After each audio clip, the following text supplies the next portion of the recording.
함께 나눌 하나님 말씀은 요한복음 1장 43절에서 51절 말씀입니다. 오늘 함께 나눌 하나님 말씀은 요한복음 1장 43절에서 51절 말씀입니다. 한 절씩 교독하시고 마지막 51절 합독하겠습니다. 이튿날 예수께서 갈릴리로 나가려 하시다가 빌립을 만나 이르시되 나를 따르라 하시니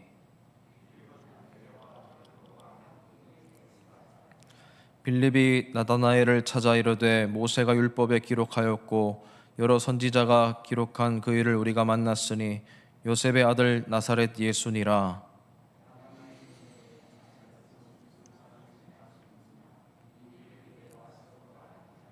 예수께서 나다나엘이 자기에게 오는 것을 보시고 그를 가리켜 이르시되 보라, 이는 참으로 이스라엘 사람이라 그 속에 간사한 것이 없도다.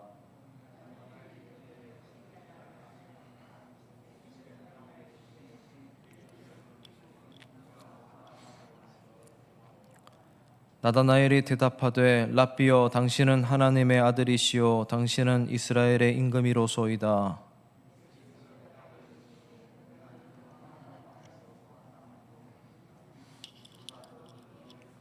다 함께 읽겠습니다. 또 이르시되 진실로 진실로 너희에게 이르노니 하늘이 열리고 하나님의 사자들이 인자 위에 오르락 내리락 하는 것을 보리라 하시니라. 아멘. 요한복음은 예수님이 누구이신가 알려주는 중요한 성경이라고 계속 말씀드리고 있습니다. 요한복음 1장에는 이런 내용들이 풍성하게 적혀 있습니다. 예수님을 여러 가지로 소개하고 있는 것입니다. 이 사도 요한은 예수님을 태초부터 계신 로고스, 말씀으로 이미 소개했고 그 말씀이 육신이 되어서 이 땅에 오신 분, 성육신 하신 예수님으로 소개했습니다. 그리고 세례 요한은 지금 예수님을 보면서 하나님의 어린 양, 하나님의 아들이라고 소개를 했습니다. 이 세례 요한에게 예수님을 소개받았던 안드레는 자기 형제인 베드로에게 찾아가서 메시아를 만났다라고 예수님을 메시아로 소개하는 장면도 기록되었습니다. 안드레는 자기 형제 베드로를 예수님께로 연결해주는 징검다리 같은 삶을 살았던 것입니다. 그리고 나서 오늘 본문이 이어집니다. 이튿날이 지났다라고 말씀합니다. 이번에는 예수님께서 갈릴리를 떠나려고 하실 때 빌립이라는 사람을 만났습니다. 43절 말씀을 제가 다시 읽어드리겠습니다. 이튿날 예수께서 갈릴리로 나가려 하시다가 빌립을 만나 이르시되 나를 따르라. 예수님은 빌립에게 나를 따르라고 말씀하셨습니다. 제자로 부르신 것입니다. 예수님은 제자를 선택하실 때 어떤 시험을 치거나 심사를 거치지 않으셨습니다. 무슨 기준으로 예수님은 이렇게 빌립을 제자로 부르시고 있는 것일까요? 요한복음 6장으로 뒤에 넘어가면 예수님께서 이런 말씀을 하셨습니다. 나를 보내신 아버지께서 이끌지 아니하시면 아무도 내게로 올 수 없나니. 하나님은 예수님과 함께 공생애를 보낼 제자들을 이끌으셔서 예수님에게로 보내셨다라는 말씀입니다. 예수님은 하나님께서 이끌어 보내신 사람들을 자기 제자로 받아주셨다라는 사실입니다. 여기서 우리는 믿음의 중요한 원칙을 발견할 수가 있습니다. 예수님을 믿는 것은 하나님의 주권적인 선택을 받은 사람에게 허락된 일이라는 사실입니다. 하나님께서 제자들을 예수님에게로 이끌어 주셨던 것처럼 하나님은 오늘도 동일하게 우리를 이끄셔서 교회로 인도하십니다. 그리고 우리를 선택하셔서 이끄셔서 믿음의 세계로 안내해 주십니다. 우리 중에 그 누구도 스스로 믿음을 가진 사람은 없습니다. 하나님께서 이끄셔서 예수님께로 나오게 하셨고 주님의 몸된 교회로 나오게 하셨기에 우리가 지금 이 자리에 있을 수 있는 것입니다. 그렇기 때문에 우리는 믿는 사람들을 서로가 서로를 바라볼 때 소중하게 여기고 사랑할 필요가 있습니다. 우리 모두가 한 사람도 예외 없이 하나님의 은혜와 사랑으로 하나님의 이끄심으로 이곳까지 오게 되었기 때문입니다. 똑똑해서 부르신 것이 아닙니다. 능력이 있어서 부르신 것이 아닙니다. 조건 없이 부르셨습니다. 여러분, 예수님께서 왜 빌립을 제자로 지금 부르셨다고 말씀하고 있습니까? 아무런 이유가 없습니다. 이유가 나오지 않고 있습니다. 만나자마자 나를 따르라 라고 하신 것입니다. 그런데 44절 말씀에 보면 이 빌립의 출신이 어디인지 나옵니다. 빌립은 안드레, 베드로와 한 동네 베세다 사람이라고 말씀하고 있습니다. 베세다는 저 갈릴리 북쪽에 있는 해안가 마을입니다. 아주 조그만 작은 마을입니다. 예수님의 고향이었던 이 나사렛도 주목받지 못한 작은 마을이었던 것처럼 이 세 사람의 고향인 베세다도 주목받지 못한 작은 마을이었습니다. 예수님은 무명의 작은 나사렛 같은 동네에서, 어촌 마을에서, 그리고 지금 제자로 부르시는 이 세 명은 똑같은 어촌 마을을 출신으로 제자로 부르신 것입니다. 예수님은 인간적인 조건을 보지 않으셨다는 말씀입니다. 하나님이 자기에게 이끌어 주신 사람들을 제자로 받아주셨다라는 사실입니다. 여러분, 우리의 부르심도 마찬가지입니다.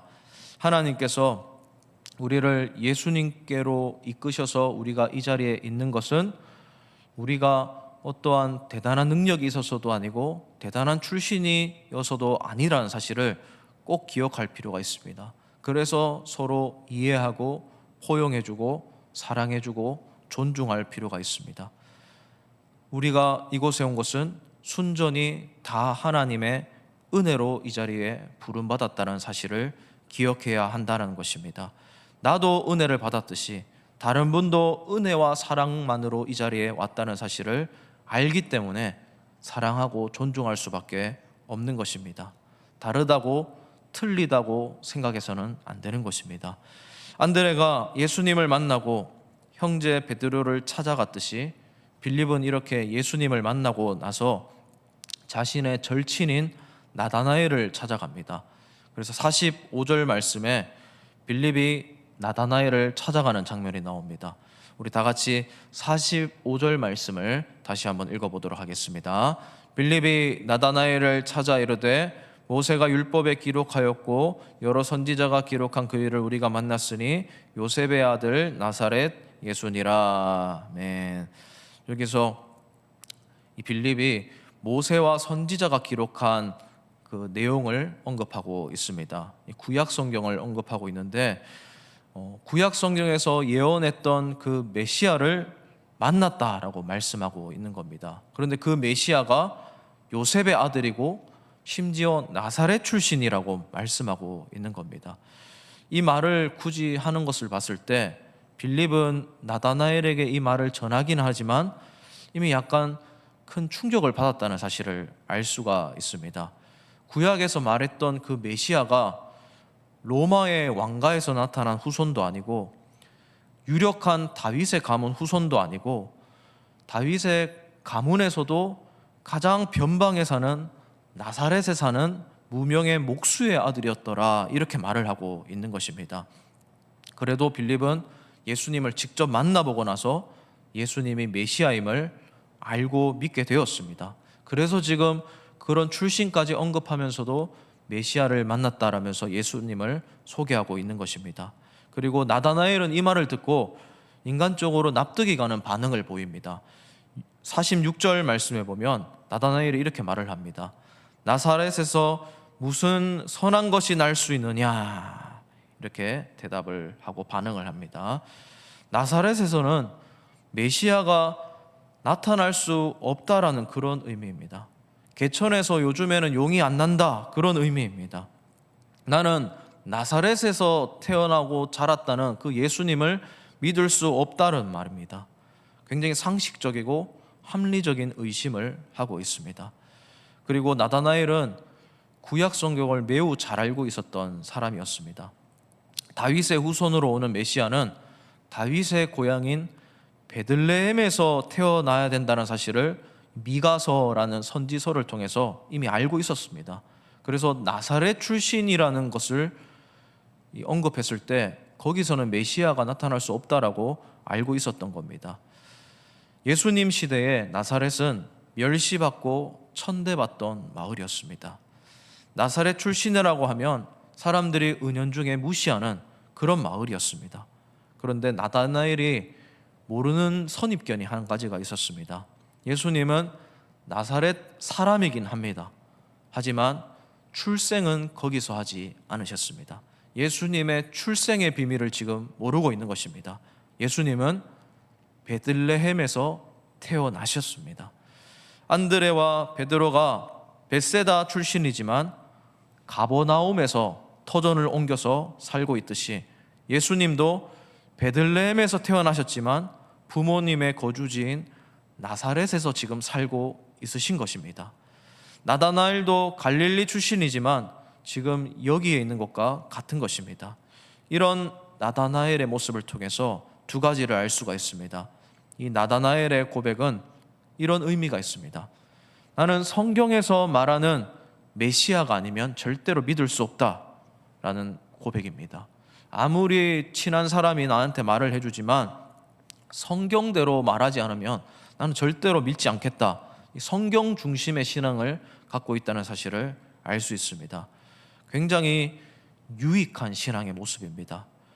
우리는 이런 성경대로 생각할 줄 알고 성경을 한번 점검해보는 믿음이 필요합니다.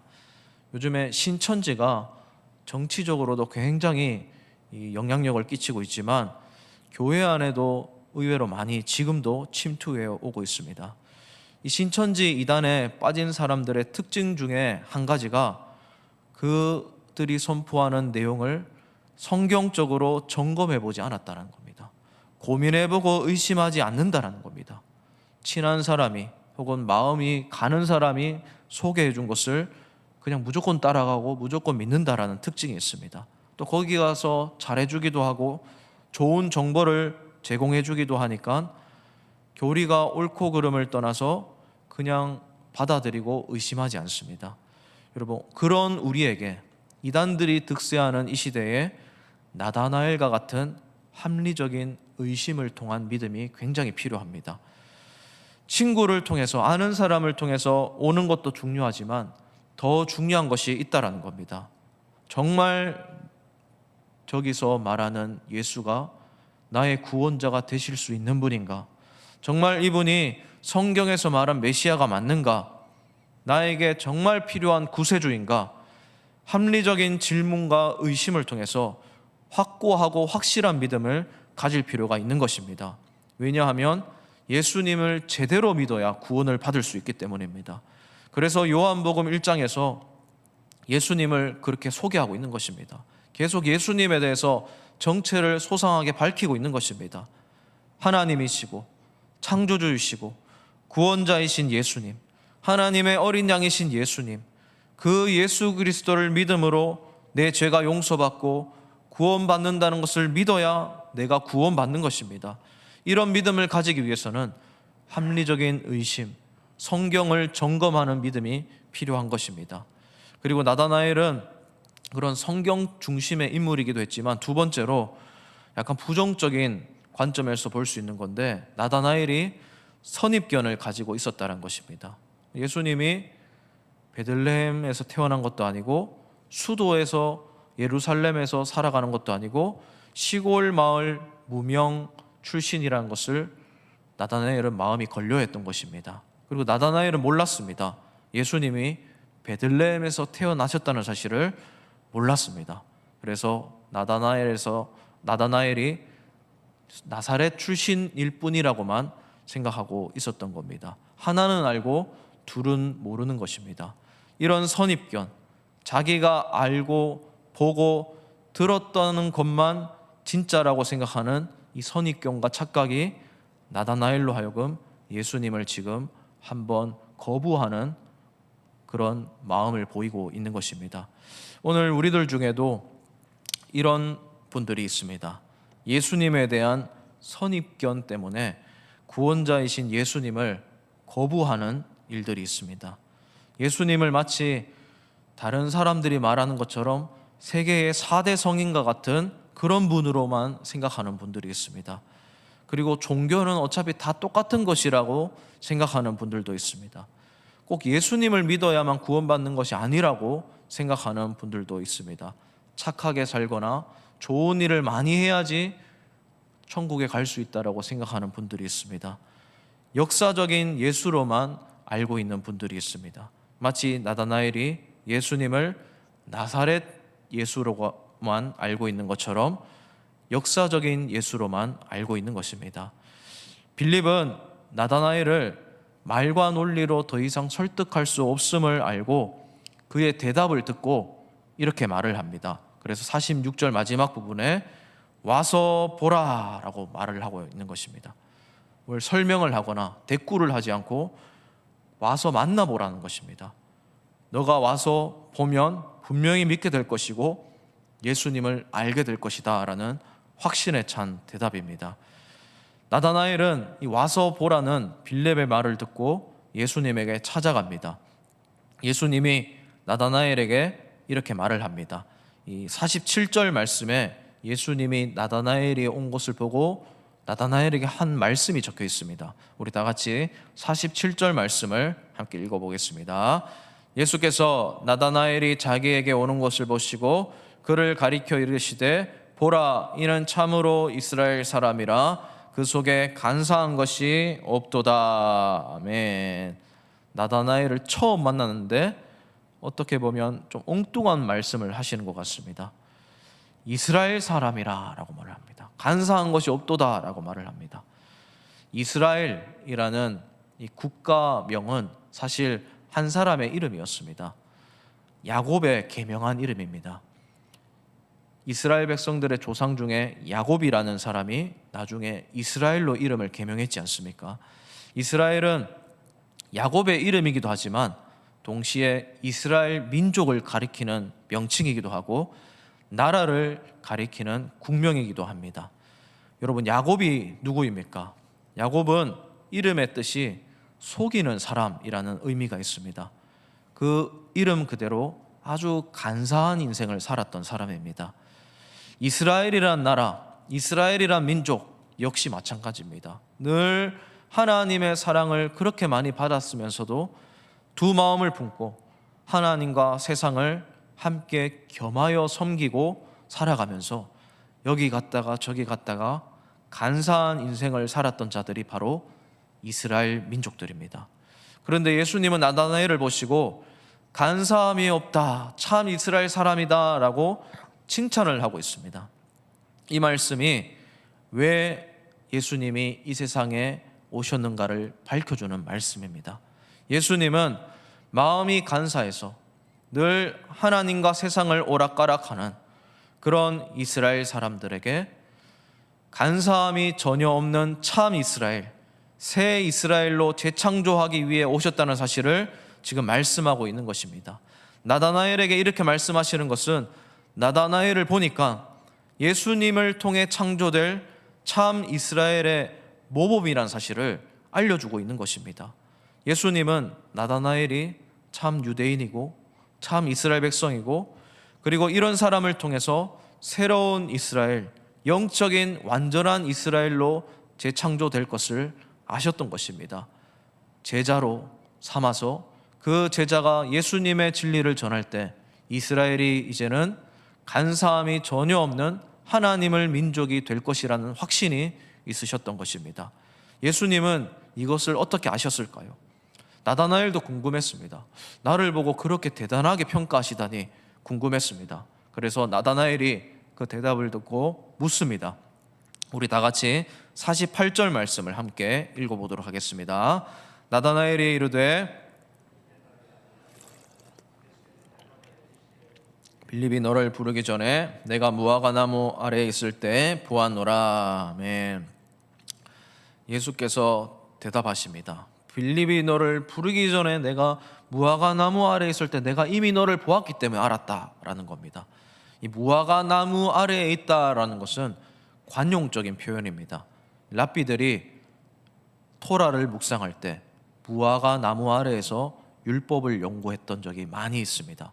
그리고 사람들이 무화과 나무 아래에 있다라고 말을 하면 성경을 묵상하는구나 라고 생각하게끔 말씀하는 그런 관용적인 표현입니다. 나다나엘은 무화과 나무 아래에서 성경을 묵상하면서 오랜 시간 메시아를 열망하는 사람이었습니다. 그래서 예수님은 나다나엘이 그런 식으로 무화과 나무 아래에서 토라를 연구했다는 사실을 이미 아셨던 것입니다. 그리고 예수님은 그런 모습을 보면서 겉으로만 평가하지 않고 속을 들여다보고 계십니다. 예수님이 나다나엘을 합리적인 의심을 하시는 마음을 보시면서 성경을 귀하게 여기시는 말씀을 보시면서 어떤 이야기를 듣든지 간에 성경으로 점검하는 태도를 보시면서 그 안에 진실된 메시아를 향한 합리적인 열망과 열정을 보고 계셨던 것입니다. 간사함이 없이 두 마음을 품지 않고 한 마음으로 진솔된 마음으로 하나님만 알기를 원하는 참 이스라엘 사람이라는 것을 꿰뚫어 보셨던 것입니다. 그래서 그가 당대의 완전한 자요 하나님과 동행할 만한 사람이라는 것을 보신 것입니다. 장차 하나님께서 예수님을 통해 새 나라를 창조하실 때 바로 이 사람, 이 나다나엘과 같은 사람을 통해서 하나님의 왕국이 커져간다는 사실을 예수님이 보셨던 것입니다.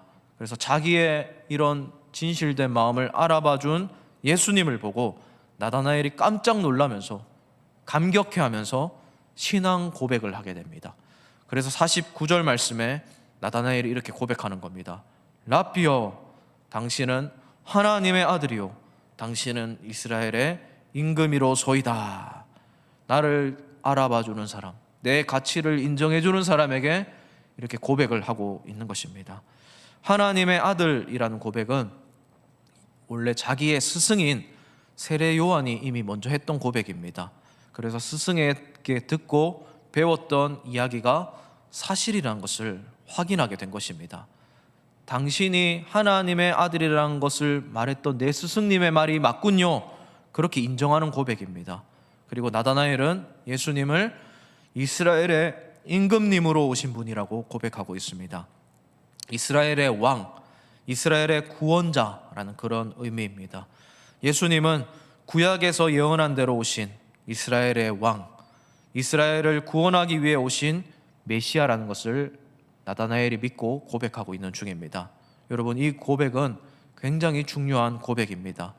사도 요한이 이 요한복음 1장 1절에 태초에 말씀이 계시니라, 이 말씀이 하나님과 함께 계셨고 이 말씀은 하나님이시라 라고 고백을 했습니다. 그런데 요한복음에 보면 이런 고백을 했던 사람이 없습니다. 마지막에 가서 의심 많은 도마가 부활하신 예수님의 못자국과 창자국을 만져본 후에서야 주는 나의 주님이시요 나의 하나님이시다 라고 고백을 했을 뿐입니다. 그리고 이 고백은 부활하신 예수님의 흔적을 만져보고 난 뒤에 한 고백입니다. 그런데 나다나엘은 표적을 보지도 않았고 기적을 체험하지도 않으면서 예수님과 대화를 나누는 것만으로도 이렇게 고백했다라는 겁니다. 요한복음 1장에서 예수님을 의심한 나다나엘의 이야기를 기록하고 있고, 요한복음 마지막에 가서는 의심 많은 도마의 이야기를 기록하고 있는 것입니다. 이 요한복음을 기록한 사도 요한이 이것을 통해서 우리에게 말씀하고 있는 것이 있습니다. 예수님이 행하시는 표적을, 기적을, 그리고 예수님을 직접 만져볼 수는 없는 우리에게, 예수님의 부활의 흔적도 우리가 찾아볼 수 없는 우리에게 이제 요한이 기록했던 예수님의 말씀을 읽고 들음으로 나다나엘처럼 표적을 보지 않고도 기적을 경험하지 않고도 우리에게 믿음을 갖기를 요청하고 있는 것입니다. 그래서 요한이 요한복음을 기록하고 있는 것입니다. 사랑하는 성도님 여러분, 우리는 만져보고 믿는 자가 아니라 보지 않고도 믿는, 말씀으로만 예수님을 믿게 되는 그런 복된 주님의 성도들이 되기를 주님의 이름으로 진심으로 축복을 드립니다. 나다나엘은 표적을 보지 않고도 예수님의 말씀만 듣고도 예수님을 믿었습니다. 그래서 예수님이 그런 귀한 믿음을 가진 나다나엘을 이렇게 말씀하십니다. 50절 말씀 우리 다 같이 한번 다시 읽어보도록 하겠습니다. 50절입니다. 예수께서 대답하여 이르시되 내가 너를 무화과나무 아래에서 보았다 하므로 믿느냐? 이보다 더 큰 일을 보리라. 아멘. 나다나엘이 가진 지식과 상식을 초월하는, 감히 상상도 할 수 없는 더 큰 예수님을 보게 될 것이다 라는 말씀입니다. 그 중에 하나가 바로 인자이신 예수님입니다. 너가 앞으로는 이스라엘 왕 정도가 아니라 인자이신 예수님, 인류를 구원하신 하나님, 온 인류를 구원하고 회복하시는 그런 예수 그리스도까지 보게 될 것이다 라고 말씀하고 있는 것입니다. 그리고 이 말씀은 나중에 51장까지 이어지는 이 말씀은 창세기 28장과 다니엘서 7장을 배경으로 한 말씀입니다. 진실로 진실로 너희에게 이르노니 하늘이 열리고 하나님의 사자들이 인자 위에 오르락 내리락 하는 것을 보리라.